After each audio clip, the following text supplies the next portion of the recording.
Y entonces, desde el principio del mes estuvimos platicando con Efraín Bamaca López, que lo conocemos desde ya hace algunos cuantos años. Vale decir que no es la primera ocasión que se presenta en este auditorio. Cuando lo conocimos era maestrante, algo así, ahora ya es doctor, o sea, ya corrió mucho tiempo desde que nos conocemos.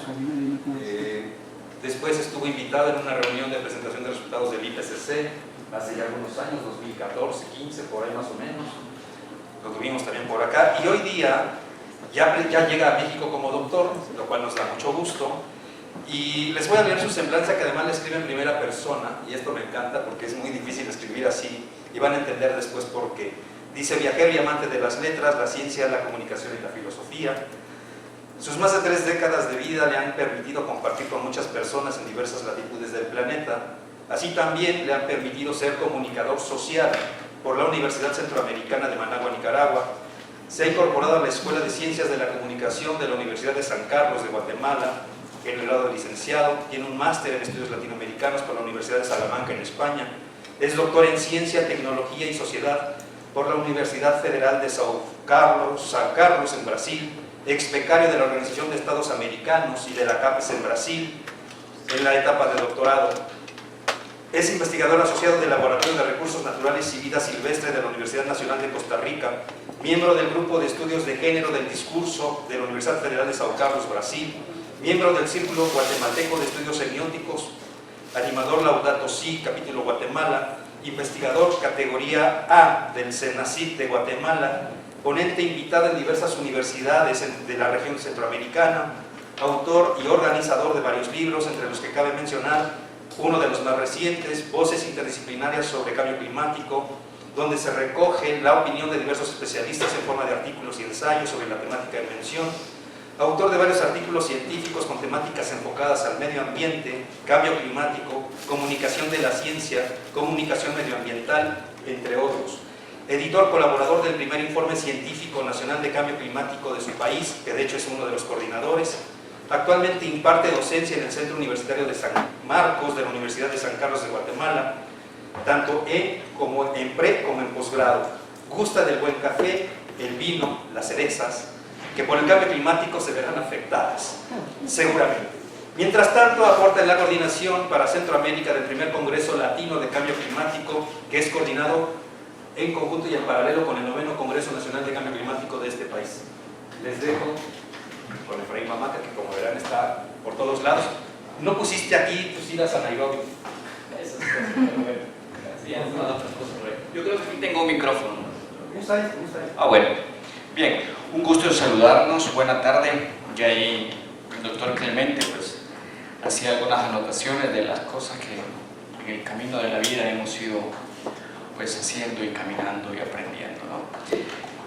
Yo creo que la llegada a México ahora es para hablar de varias cosas que Clemente ha explotado muy bien, porque no solo vamos a hablar del Informe Científico Nacional de Cambio Climático Guatemala, sino que de otros asuntos, por ejemplo, socializar los últimos 2 libros que he escrito que van en materia de cambio climático, y si da tiempo hablar un poquito de lo que estamos haciendo juntamente con el PINC del Congreso que lo hemos llevado para Guatemala, y vamos a hacer la sede para Centroamérica.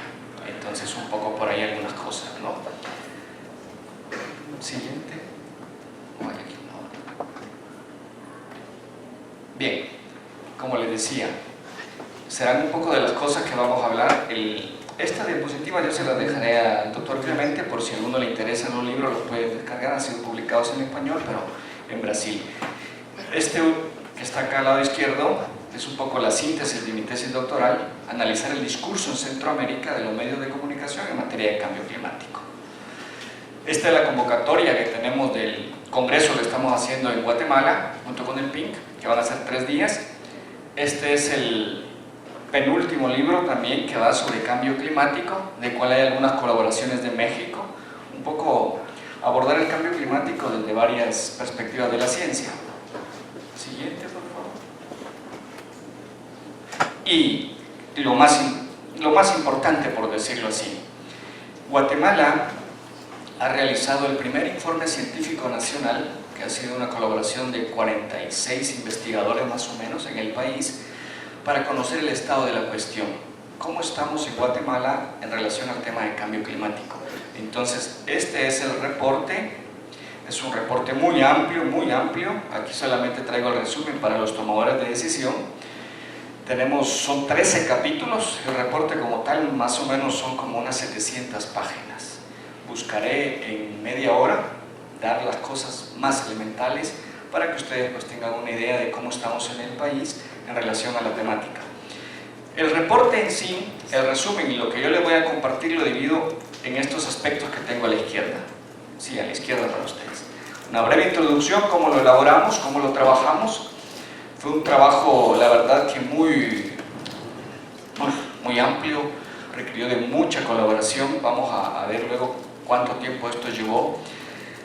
Trabajo arduo, involucró a muchos investigadores, obviamente nacionales y nacionales radicados en el extranjero.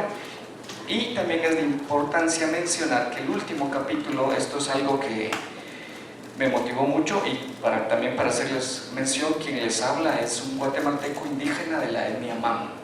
Y este resumen, este informe de Guatemala tiene algo particular.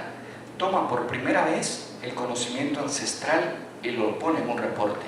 Le pregunta a los mayas, pues, ¿qué está pasando en torno al tema del cambio climático? Y es el capítulo número 13, ¿ya? Para mencionarles, en el país somos 22 grupos indígenas, 22 idiomas, no son lenguas ni etnias, ni tienen su propia dicción, su diccionario tiene su propia ortografía y gramática, ¿no? Entonces estos 22 grupos tratábamos la manera de ver qué pensaban en torno al tema del cambio climático y plasmarlo acá junto a todos los otros académicos de la ciencia normal, por llamarlo así, ¿no? Como le llamaríamos. Entonces, un poco la ciencia del clima, los impactos, la mitigación, el conocimiento indígena, el cambio climático, las consideraciones finales. Siguiente, por favor.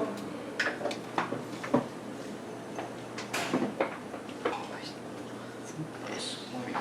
Veo que se corta un poco, como que cortan las palabras acá. Vamos a ver, por acá lo tengo para irme guiando. Un momento, por favor.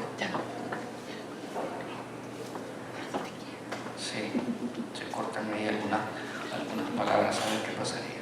Bien, entonces, Guatemala tiene su sistema guatemalteco de ciencias del cambio climático, allá son esas siglas que están SGCCC, y se inicia ya por el año 2007, surge el deseo. Ya antes les cuento una anécdota, con Clemente, tal vez un par de años atrás me decía, en México estamos haciendo esto, y siempre tal vez porque uno es joven y cree tener ciertas fuerzas, propicia estos espacios, ¿no? Bueno, en Guatemala lo podemos hacer, intentemos hacerlo, procuremos hacerlo.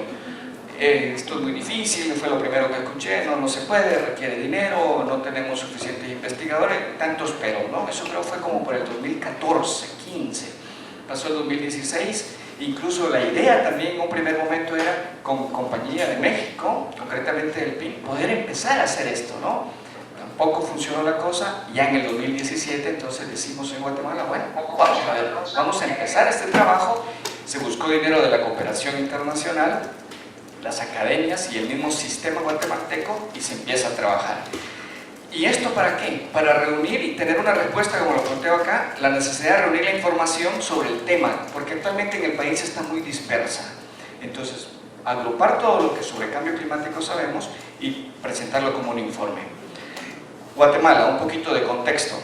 Somos un país altamente vulnerable, tanto por su topografía, su ubicación geográfica, la realidad socioeconómica del país y las cuestiones históricas también, Entonces, el objetivo del reporte como tal es presentar esta información y que esté disponible en el país para fortalecer la ciencia, las políticas públicas y a la vez que sirva para formular planes de acción a futuro. Somos de los países más altamente vulnerables en el mundo, ¿verdad?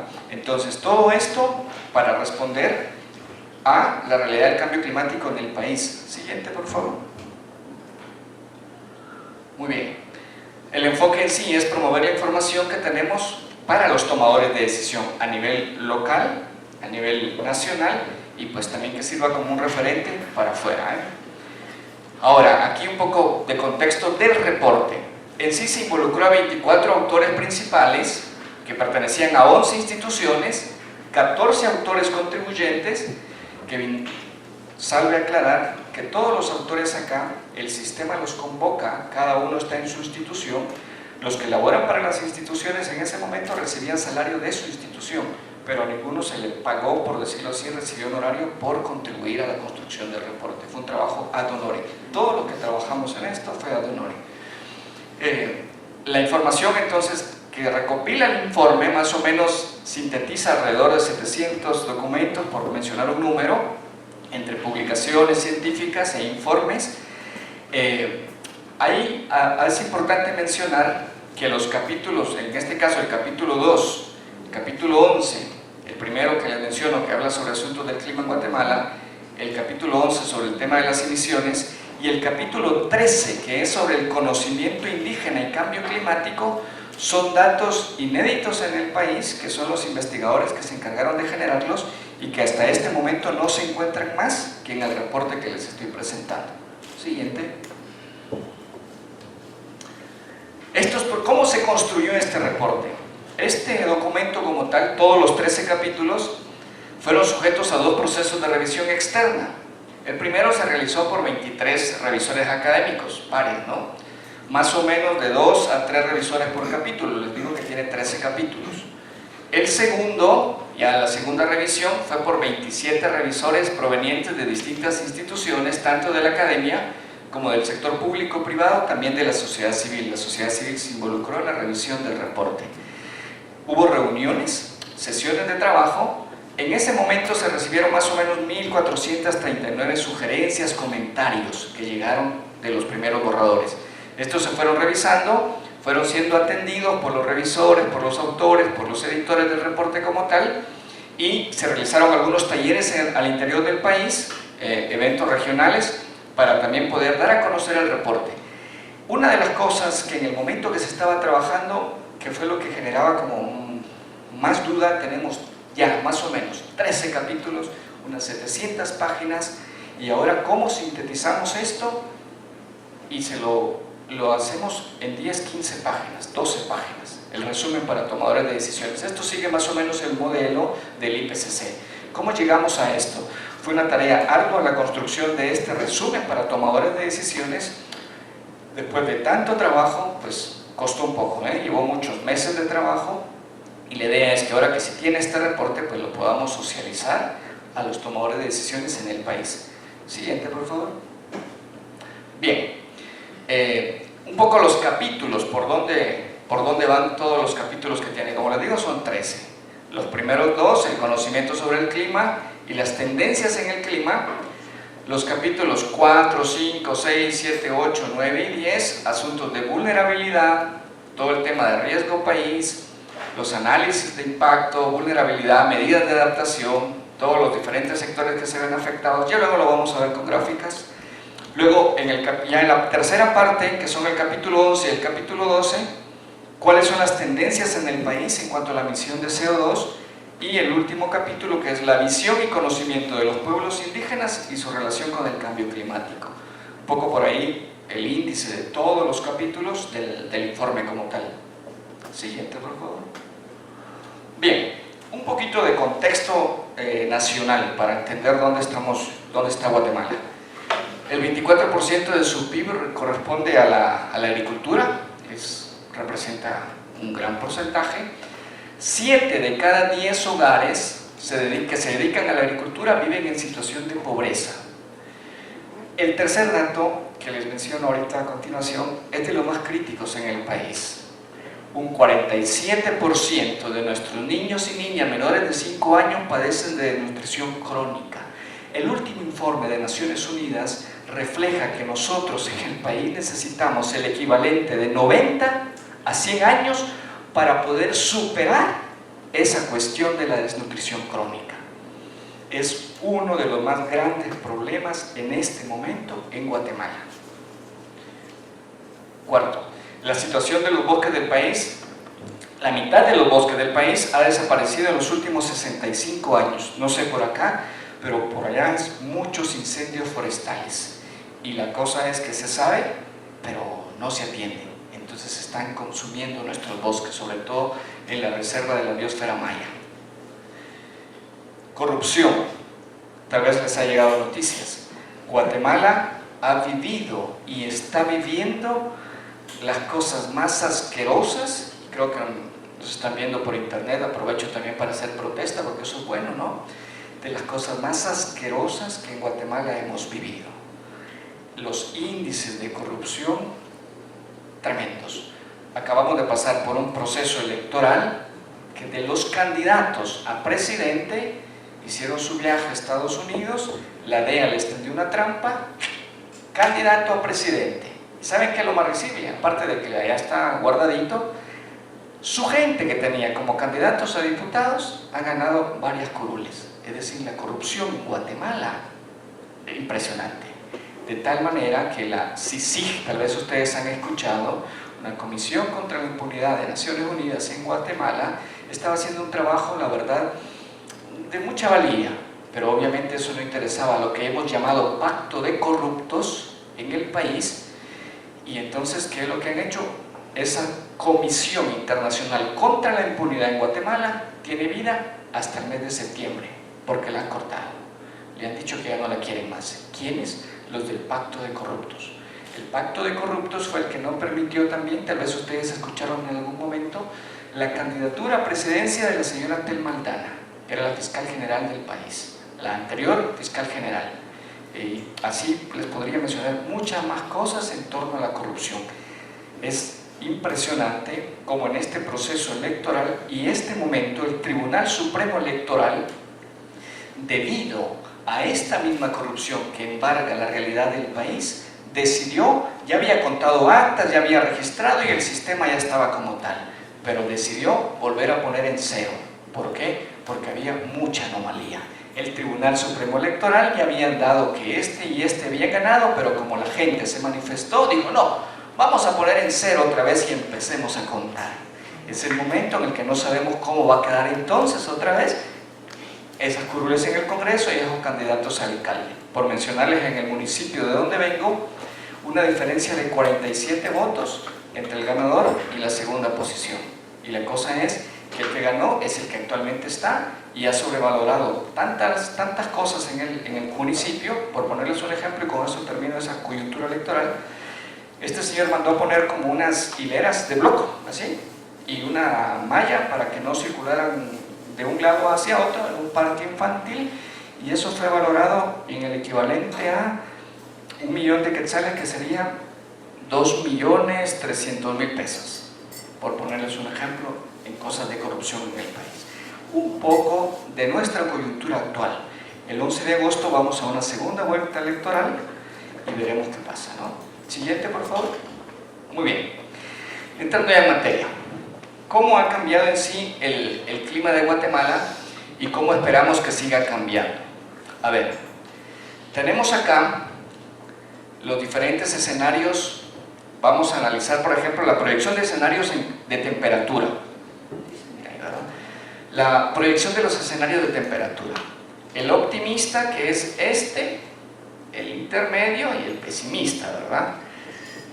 Tenemos una proyección al 2060, por ejemplo, de que en Guatemala tendremos más o menos cerca de los 3 grados Celsius, que la temperatura va a aumentar. Es un escenario intermedio, pero si somos pesimistas, vemos que estamos sobrepasando los 3. Es decir, el tema de los acuerdos de París acá, que es no sobrepasar, ¿verdad?, los 2 grados, pasamos, vamos más allá nosotros. Y para ser optimistas también, si quisiéramos verlo así, igual sobrepasamos los 2 grados centígrados. Los escenarios de proyección de temperatura en el país, si ustedes lo ven, realmente no son favorables. Luego nos vamos a la parte de la cuestión hídrica, la proyección en los escenarios de precipitación. Igual, el escenario optimista, el intermedio y el pesimista, ¿no? Entonces aquí ya sería un poco el porcentaje de precipitación. Todos tendremos nosotros, por ejemplo, al año 2060 o al año 2080, disminución, ¿sí?, en estos escenarios de precipitación, desde un menos 32, 33, y siendo aquí más favorables en un menos un 15%. son las tendencias tanto en cuestión de temperatura como también en los escenarios de precipitación para el país. En sí, los escenarios de cambio climático para Guatemala muestran un aumento de temperatura de entre 3 a 6 grados Celsius para finales de ciclo y una disminución de entre 10 a 30% de las lluvias. Un poco lo que tratamos de sintetizar en este gráfico. Siguiente, por favor. En los últimos 40 años, los resultados obtenidos en Guatemala, como les indicaba, muestran que la temperatura ha aumentado al menos 1 grado Celsius y que la precipitación es más intensa.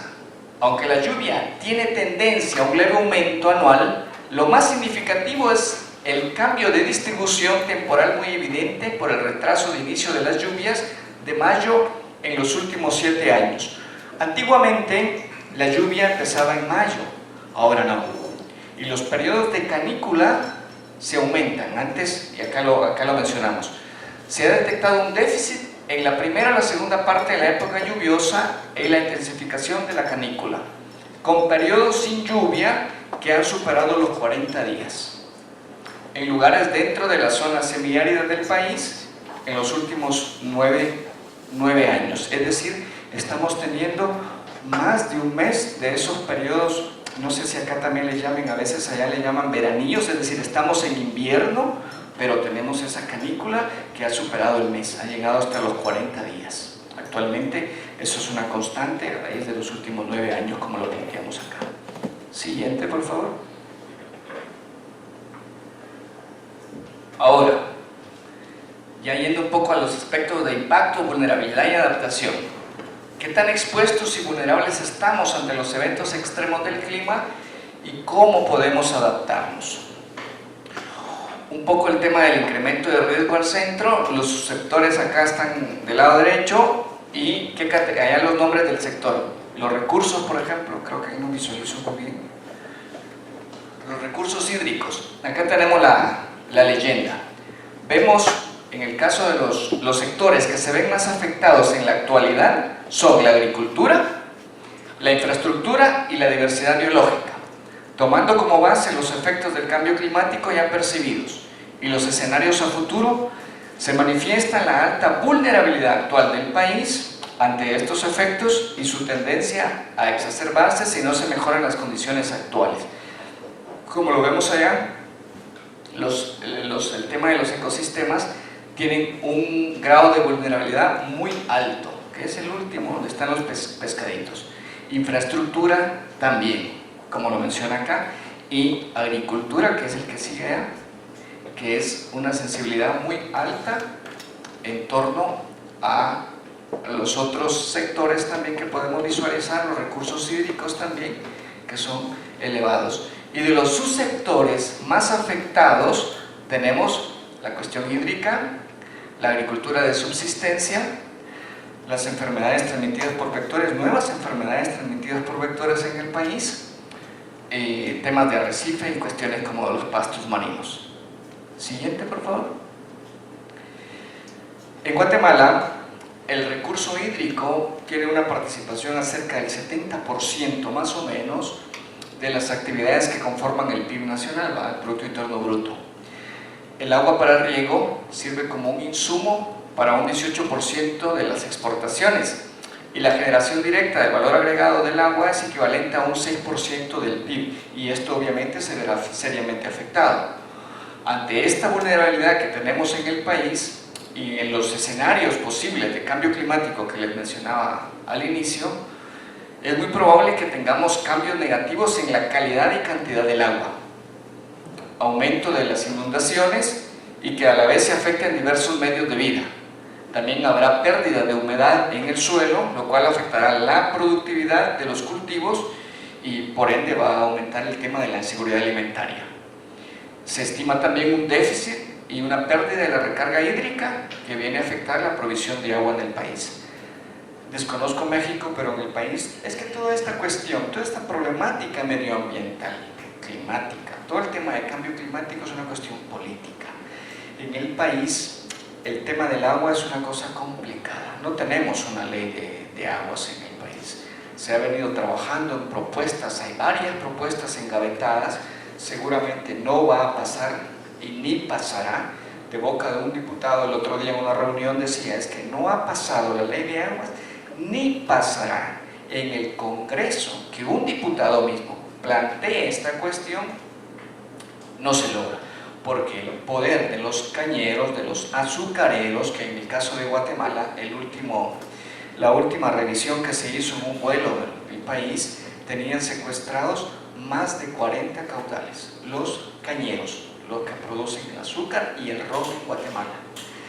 Entonces, en visitas a las comunidades que en algún momento hemos realizado, la gente está siendo muy afectada por el secuestro de los ríos. Se llama concretamente este lugar que les digo, Escuintla, el río Madreselva, por mencionarles algunos nombres. Por favor, muy bien. Ahora, un poco cómo se ve afectada la ciudad y la infraestructura del país, ¿verdad? Vemos que el cambio climático realmente afecta incluso hasta la forma de ver a Dios. No he podido hacer ese estudio, pero sí en mi caminar por la población centroamericana, hasta la forma de ver a Dios. ¿Por qué, mamá? Porque la gente ahora cree que como ya no llueve es porque Dios no los escucha, porque hay mucho pecado. Entonces el cambio climático, miren, es una cosa bien compleja, desde la forma de ver a Dios hasta el agua, hasta tantas cuestiones. Entonces, el cambio climático complica las condiciones de vida en las ciudades y también en los asentamientos humanos. Debido a este proceso poco planificado y acelerado de urbanización, tanto en la ciudad capital de Guatemala como en las sociedades intermedias. Justo ayer que venía acá saludaba al doctor y platicábamos precisamente de eso, de los asentamientos humanos. En Guatemala capital ya pues somos pequeños, apenas en el país somos como 16, 17 millones. Cabe mencionar que desde el año 2002 no se hacía un censo en Guatemala. Y el último que se hizo, pues hay también serias críticas de manipulación de los datos. A mí, por ejemplo, no me censaron, pero no soy importante, pero así como yo puede haber más. Entonces quiere decir que esos datos no van a reflejar los datos reales, ¿no? Pero bueno, entonces, por las mismas necesidades de nuestra población, mucha gente tiene que emigrar de los departamentos a la capital. Y ustedes pueden ver en el país muchos asentamientos que obviamente no son planificados y por ende, con estas lluvias torrenciales, algunas personas incluso fallecen, ¿verdad? Aparte de que en la capital los sistemas de drenaje parece Venecia, en serio, Quetzaltenango se llama. Y también lo pueden ver, cuando tengan tiempo, vean Quetzaltenango. Un extranjero un día se tiró como que ahí fuera la playa y fuera a nadar. Se inunda de manera impresionante. Los aspectos en sí con mayor riesgo para las ciudades son, aquí se mencionan 5. Los sistemas de abastecimiento de agua, el tema de lo que les planteo de los drenajes, la cuestión energética, los sistemas de comunicación y transporte, el tema de la vivienda y la infraestructura en relación para la salud que menciono acá. Estas son como las partes medulares que van a afectar a las ciudades y la infraestructura en el país. En relación a los temas energéticos, quiero hacer una breve recapitulación en algo ahí. En el país, en la Constitución de 1985, se decreta de emergencia nacional la electrificación del país. Ya se ha electrificado más del 90%. ¿Ya? El país está electrificado más del 90%. Y esa Constitución establece y dice que para ello hay que aprovechar los recursos naturales. Y en el país, quienes cuidan de los recursos regularmente son las comunidades ancestrales. Entonces, en nombre del desarrollo, se ha criminalizado y se está criminalizando en este momento a muchas personas en Guatemala para producir energía. Pero ¿saben qué es lo chistoso? Que estamos produciendo más energía de la que consumimos. Incluso ahora la estamos trasladando a El Salvador y parte también viene para México. Ah, no, pero la Constitución de 1985 decretaba la urgente electrificación del país. Estamos en 2019 y sigue siendo urgente, a pesar de que ese 90 y pico que ya está electrificado, pero que no se quiere llegar al 100. ¿Por qué? Porque al llegar al 100 ya todo está electrificado, ya no tiene sentido seguir criminalizando a los indígenas. Y les puedo mencionar nombres concretos: Fausto, de una comunidad indígena Mam de San Marcos, Abelino, una comunidad indígena de la parte oriental, encarcelados por más de 2 años injustamente por defender un río que iba a ser utilizado para la construcción de una hidroeléctrica. Hablo de personas adultas. Es interesante cuando tú vas a las comunidades y escuchas, nunca olvido estas palabras de una señora: llegar esa maldita máquina para apropiarse de nuestras aguas y sacar de ahí luz, porque así dicen, sacar de ahí luz. Las 5 de la mañana, cuando las fuerzas policiales llegaron, capturan a Fausto Sánchez, su hija de brazos no les importó, sus otros niños no les importó, aparte del impacto, la afectación psíquica. Y así les puedo mencionar muchos casos de criminalización que, según las últimas estadísticas en el país, ronda más o menos, o supera, mejor dicho, los 300 casos en Guatemala de criminalización por causa de la defensa del territorio y de los bienes comunes naturales. En vez de decir recursos naturales, usamos la palabra bienes comunes naturales. Siguiente, por favor. Y ahora, ¿ha afectado la salud en Guatemala? Claro que sí. En Guatemala hay esperanza, porque la hay, pero también hay cosas que deben de enmendarse. Y nuestro sistema actual funciona de una manera reactiva en vez de ser preventiva, ¿verdad? Y tenemos serias limitantes en cuestiones de atención primaria y demás. En contexto de cambio climático, esto se va a ver afectado. Claro que sí, ya se empieza a ver en algunas comunidades, y va a afectar las condiciones actuales del sistema de salud. Y el ministerio como tal se considera, y es lo que se plantea en el reporte, que no tiene como prioridad la vigilancia y la adaptación climática del sistema de salud como tal, pues ya que no se ha contemplado esta variable de cambio climático. Esa variable como tal no ha sido considerada, ¿no? Tanto como un eje de análisis para la morbimortalidad y para la distribución de los redes de los servicios, sobre todo al interior del país, ¿verdad? Y ahí se plantea que es necesario establecer una unidad especializada de clima y salud e iniciar la transformación del recurso humano.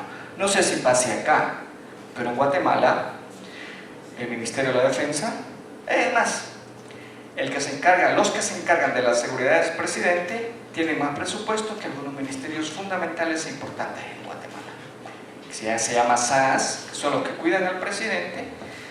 Se comen millones de quetzales en lo que se destina todos los días para ellos, en alimentación, en combustible, y que incluso sus rubros presupuestarios en algún momento sobrepasan algunos rubros de urgente necesidad en algunos ministerios.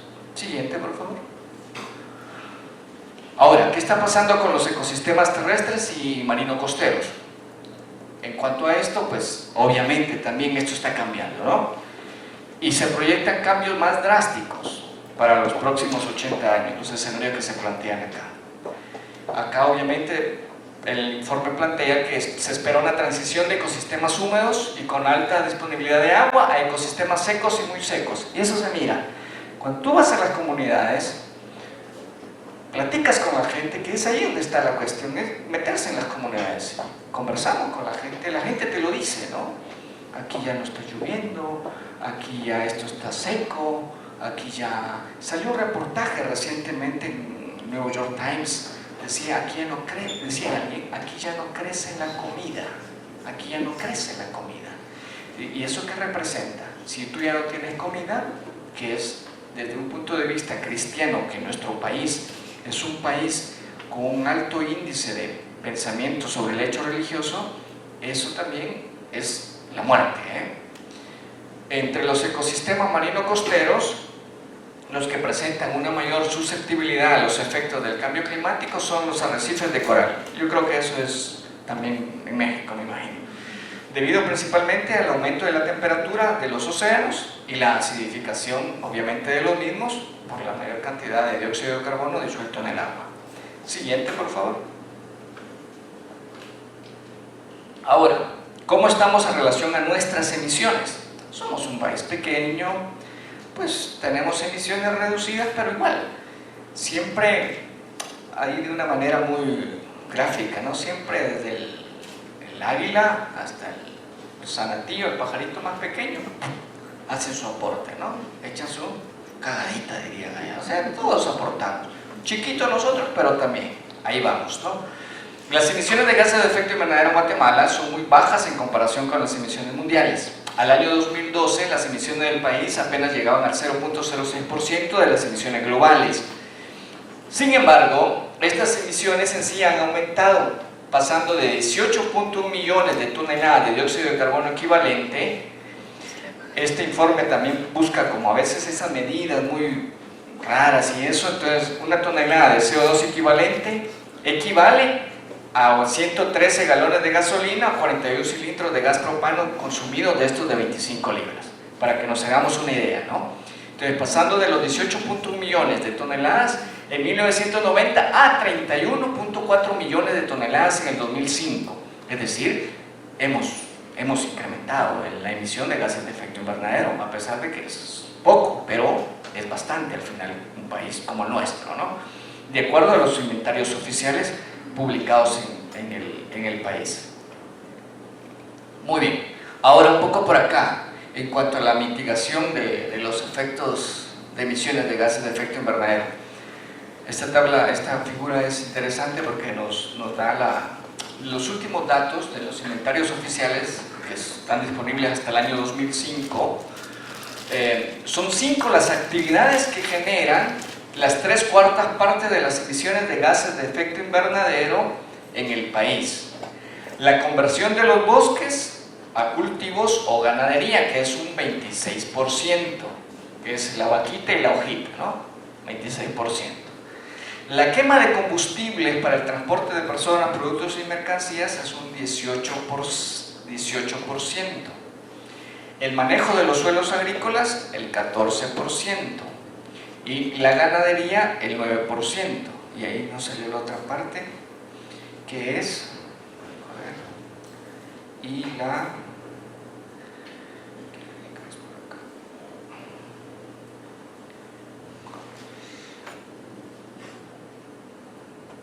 y ese otro porcentaje que nos tira ahí es sobre... aquí está. Y la quema de combustibles para la producción energética también un 9%. Entonces, acá tenemos, como les digo, los últimos datos de los que disponemos en el país es hasta el 2005, un poco ha ido por ahí, ¿no? La deforestación, el tema de la agricultura y la ganadería, en cuanto a la emisión de gases de efecto invernadero. Las actividades que generan el 75% de las emisiones de gases de efecto invernadero en Guatemala, sí, son aquellas tres que les mencionaba del lado izquierdo. Siguiente, por favor. Gracias. El país es signatario del Acuerdo de París, ¿ya?, que fue ratificado por el Congreso de la República en el año 2016. Estamos como país también comprometidos a reducir nuestras emisiones, observando el principio de las responsabilidades compartidas pero diferenciadas. Para cumplir este compromiso del cual les hablo, se propuso pues una contribución determinada a nivel nacional, donde se comprometía a reducir con recursos propios el 11.2% de las emisiones proyectadas al año 2030 y en caso de encontrar con un apoyo técnico financiero adicionales, el país podría comprometerse a reducir hasta un 22.6% de las emisiones proyectadas al 2030. No sé acá, pero en el país es una de las cuestiones. Tenemos un parque vehicular en la capital impresionante, ya no da para más. Uno pasa en el tráfico más para ir de apenas de tu casa para la universidad, que tiempos normales podría ser media hora, con horas pico hasta 3 horas, pero es que somos un país pequeño y una capital pequeña. Entonces cada vez tenemos más parque vehicular, más vehículos, y ya se está haciendo alguna apuesta al tema de movilidad responsable en bicicleta y cosas como estas, pero viene otro factor, por ejemplo el tema de compartir coche. Eso en Guatemala no resulta por el tema de la violencia. Tú no sabes que vas a ir a parar descuartizado a la vuelta de la esquina porque no sabes con quién te están multando, ¿no? Entonces es una cosa compleja, es una serie de variables que conjugan en este aspecto.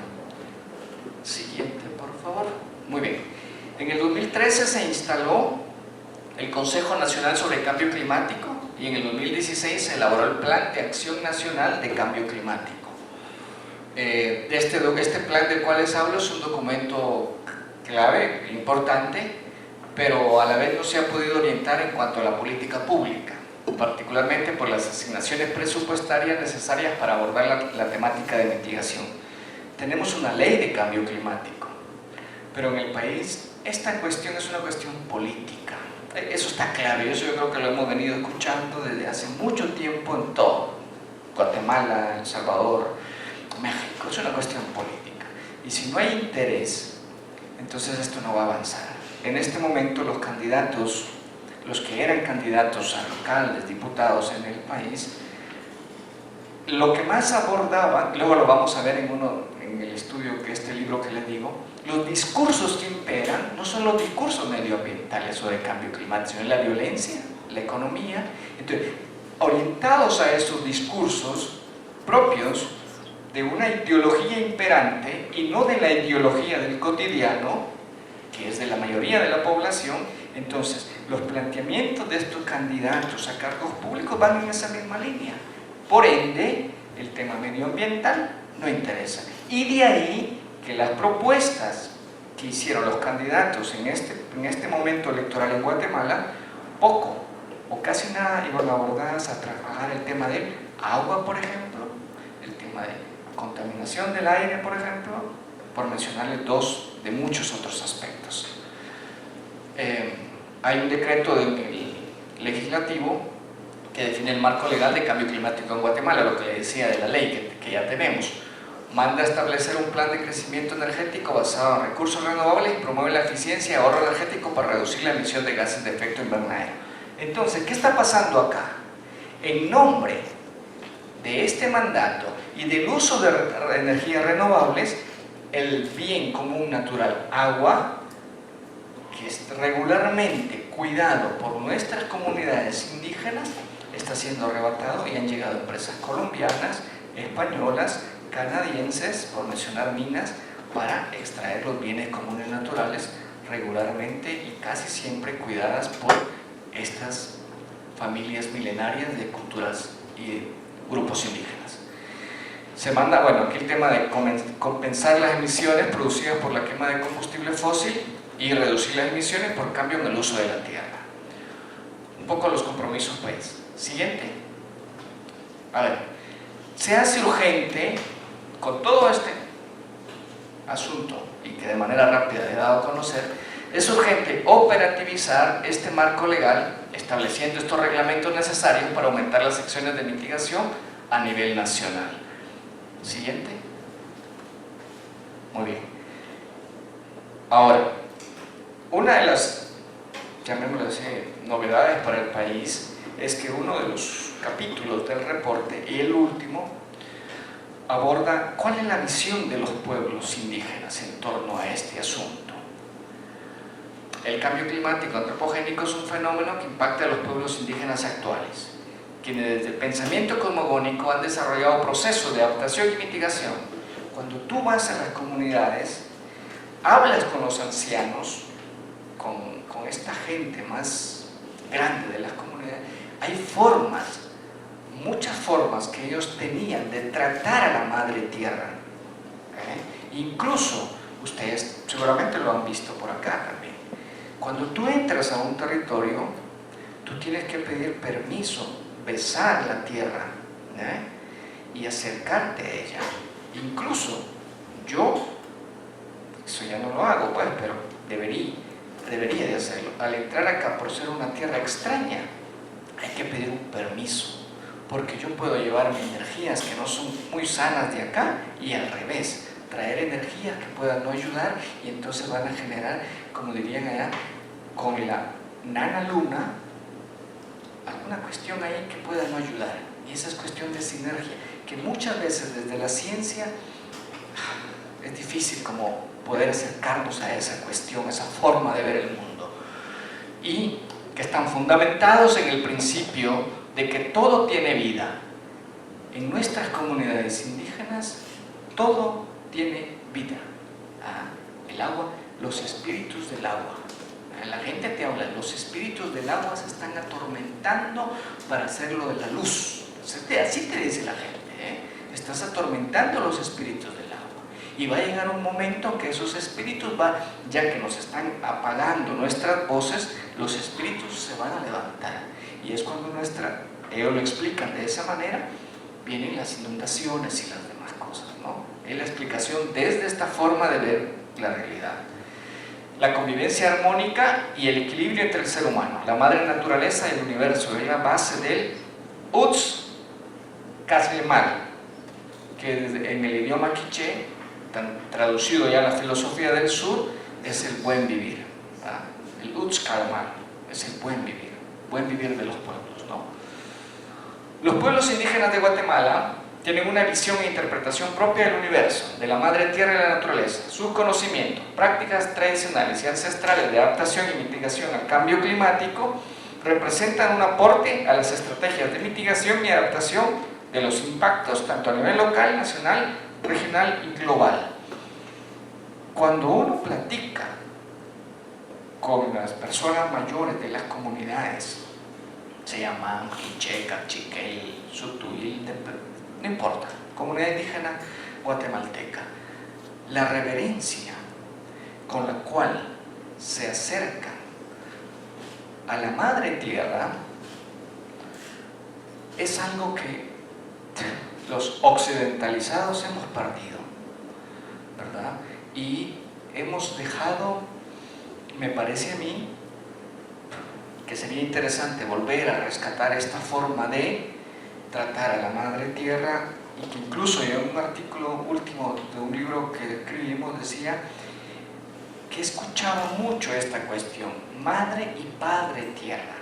Hemos escuchado mucho decir madre tierra, y yo lograba identificar algo en mi recorrido un poco por Centroamérica, que mucha gente con quien yo platiqué sí se identifica con la tierra como madre, pero muchos otros no. ¿Y por qué?, me preguntaba yo. Y llegué a descubrir, habría que seguir investigando para ver esto, que no había una identificación de la tierra como madre, porque estas personas durante el conflicto armado interno, muchas veces su madre fue muerta, se identificaban más con el padre. Entonces me decía, la tierra también como padre. Entonces pues no nos peleemos, la tierra como padre y madre, para que desde la semiótica, desde el discurso, desde el lenguaje también empecemos a propiciar esta sinergia. Entonces me gusta decir la tierra como madre y padre, o póngale al revés o como sea, padre y madre no es primacía de uno sobre otro, sino para que aquel que no tuvo la identificación con su madre, pero tal vez sí con su padre, pueda también identificar en la tierra el padre y la madre. Sigamos, por favor. Muy bien. Y siempre que hablamos de cuestiones de cambio climático, yo no sé si a ustedes les pasa, pero no solo es para crear discursos apocalípticos, ¿sí? Que hay el fin del mundo y que el sello de la bestia, esas cosas del hecho religioso, ¿no? Sino que también siempre hay esperanza, hay un hálito de vida, ¿no? El hecho de que ustedes y yo estemos acá, eso es esperanzador, aparte de que estamos discutiendo estas cuestiones de cambio climático, nos deben invitar a ir más allá, a tener siempre ese espíritu de vida, ¿verdad? Y decíamos ahí, nos preguntábamos entonces, ¿qué acciones debemos tomar ante el problema del cambio climático? Pero esa pregunta la hacíamos y que se la hacía el ciudadano de a pie. Aquí colaboraron investigadores, ya vimos que eran 40 y tanto. Y sí, seguimos investigando y hablamos entre pares y seguimos. Pero por eso decía yo, la ideología del cotidiano, en el día a día, el ciudadano de a pie, ¿y ahora yo qué? Porque eso es lo que preguntan cuando uno va a las comunidades. Muy bien, sí, esto, el otro, pero ahora, ¿cómo me sumo a esto? Lo sintetizamos de esta manera. Organicémonos, eduquémonos y concienticémonos. Promovamos un modelo de desarrollo sostenible e incluyente. Prevengamos y preveamos los riesgos. Participemos y planifiquemos con ética y transparencia. Y observemos e investiguemos. Un poquito tratábamos de resumir por ahí a cualquier persona, no nos referimos acá a investigadores, sino a la persona de a pie, al ciudadano común, ¿verdad? Que en su campo de incidencia podría desde acá, ante esa pregunta, ¿qué acciones debemos tomar ante el problema del cambio climático? Ya vimos que estamos jodidos, estamos mal, aquí hay cosas que hacer y que enmendar. Bueno, ¿y ahora qué? ¿Así nos quedamos? No. Por ejemplo, Laudato Si nos invita a abrir y ir a otros diálogos, ¿verdad? Para poder seguir caminando en la esperanza, que al final tenemos que ser ahí, que la utopía para eso sirve, diría Galeano, ¿no? Para caminar, ¿verdad? Entonces, entrémosle con ánimo. Siguiente, por favor. Bueno, ahí ejemplo. Un poco para terminar, el reporte científico nacional de cambio climático en Guatemala es el primer gran paso que ya reunirnos 2 o 3, ya para conversar es bueno, pero ya para plasmar y sintetizar, resumir todo lo que hay en el país sobre cambio climático y presentarlo y empezar a hacer incidencia, ya es un paso más allá. En este momento estamos en la, llamémosle así, en la campaña de difusión del reporte a nivel nacional. El otro año toman posesión nuestras nuevas autoridades en el país, y entonces queremos empezar a hacer la incidencia de vida, porque recuerden, este tema es un tema político, la debida incidencia con estas futuras autoridades locales, legislativas, y el presidente obviamente, ¿verdad? Pero dejémoslo en estos 2 ámbitos, para empezar a dar, no solamente a conocer este reporte que hemos trabajado, sino que los investigadores también vean que se está tomando en cuenta todo este trabajo que se ha hecho, porque si no, bien puede quedar guardado en la biblioteca y demás, pero la idea es poderlo llevar a otros ambientes. Eso es un poco el tema del reporte, ¿ya? Los 13 capítulos los sintetizamos de esa manera. Y para no seguir y dándola más larga, vamos a hacer una breve dinámica. Para estirarnos un poquito, lo vamos a poner en pie, por favor, un par de minutitos para luego seguir con la otra parte y así vamos ya a ir terminando. Pongámonos en pie, por favor, un momentito, pongámonos en pie. Mucho hemos hablado, todos, por favor, pongámonos en pie. Mucho hemos hablado de la cultura de la gestión del riesgo, ¿verdad? Entonces vamos a hacer esta dinámica. Cuando yo haga así, está lloviendo muy fuerte, usted va a hacer así. Usted se está cubriendo, es una casita, ¿no? Así. Cuando yo haga así, lluvia, mucha lluvia, usted así. Cuando yo haga así, sismo, usted así. ¿Ya? ¿Estamos? Solo vamos a poner 2 cosas ahorita, después vamos a hacer otra y el que se equivoca tiene una, ¿qué? ¿Tacos a todos o qué? Solo hacer esas 2 cosas. Recuerden, esto es lluvia. ¿Y qué van a hacer ustedes? No, ya algunos ya se mojaron, ya se los llevó la corriente. Y cuando haga así, eso es temblor. Muy bien, vamos a ver, esto va a ir a la cuenta 3, 1, 2, 3. Clemente se equivocó, creo yo. A ver, eso, muy bien. 1, 2, 3, así. 1, 2, 3. Muy bien, eso, muy bien. Un aplauso para todos, por favor.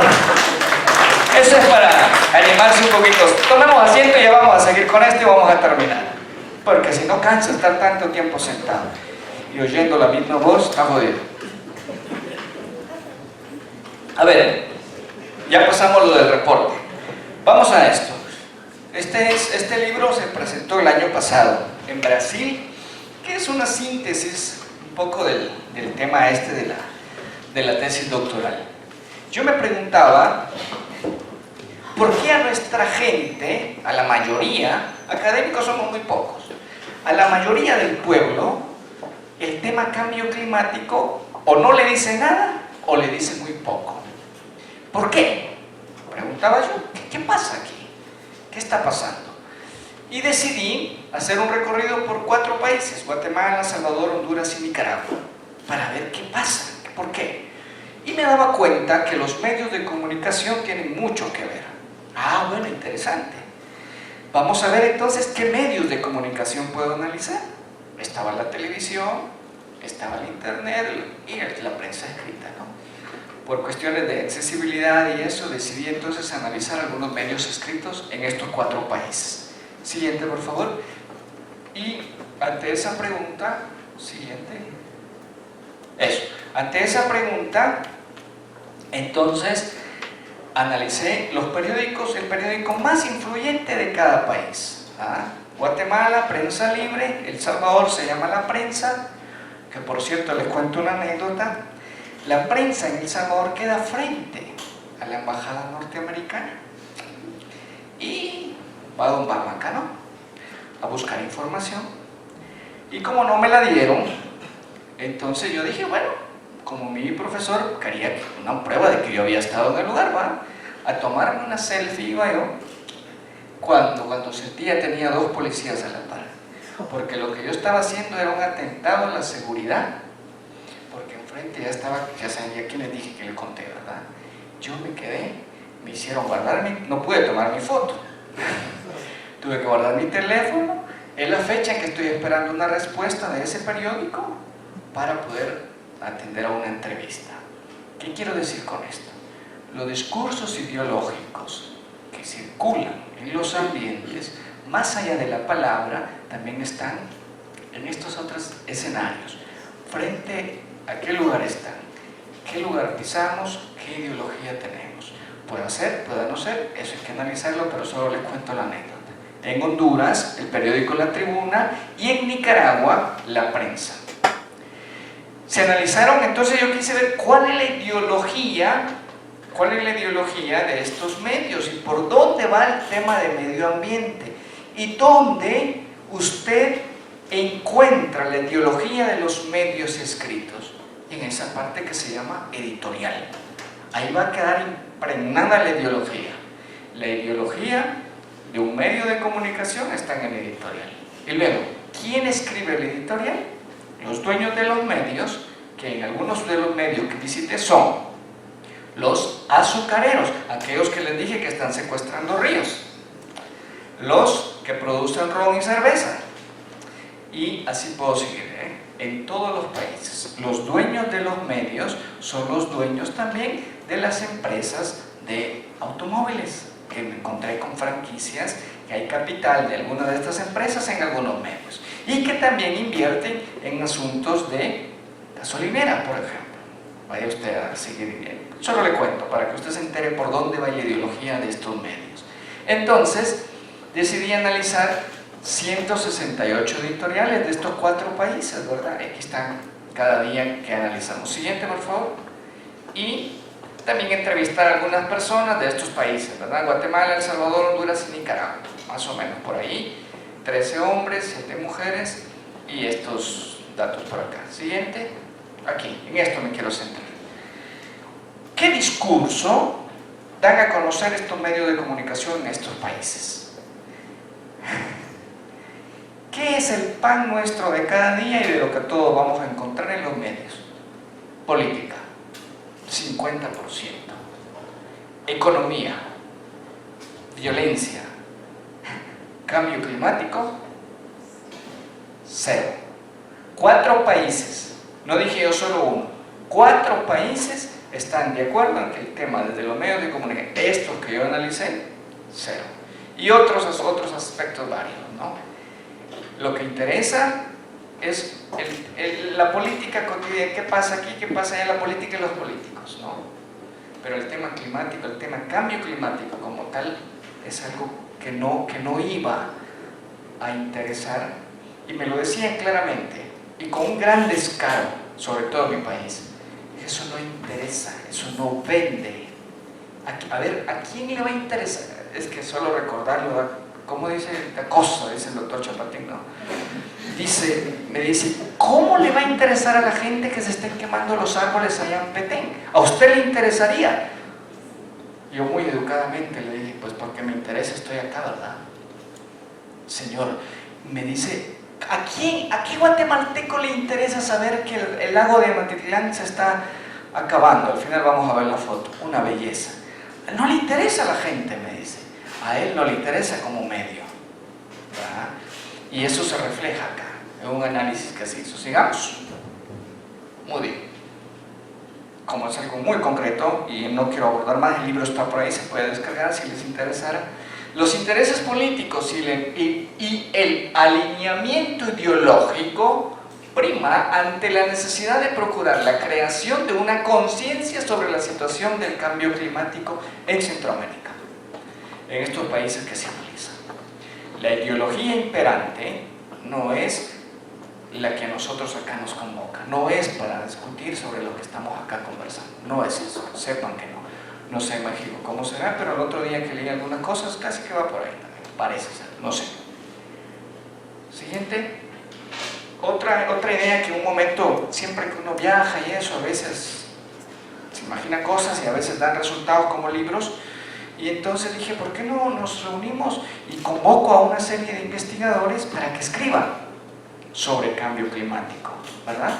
Y entonces ahí surge este libro, Voces Interdisciplinarias sobre Cambio Climático, como les decía, del cual doctor Clemente y creo que otros chicos también colaboraron en este libro, ¿no?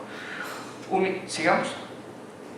Aquí tenemos un poco, por si les interesara, ¿verdad?, algunos de los capítulos que se abordaron. Van desde cosas como el tema del sistema Milpan en Guatemala, como las culturas ancestrales, ahora sembrar el maíz, a la par del maíz se siembra el ayote, se siembran otras cosas y se aprovecha ese sistema Milpa heredado y milenario, ¿no?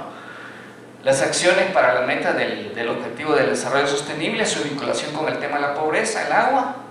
Podemos cambiar el futuro del clima, del mundo, acá que colaboraron de acá que les digo yo propongo esa forma de comunicación participativa sobre la tierra como madre y como padre, esa cuestión, ¿no? Este está muy interesante, la política de Donald Trump, sus acciones, discursos y obstáculos, compañeros de acá de PIN, creo yo.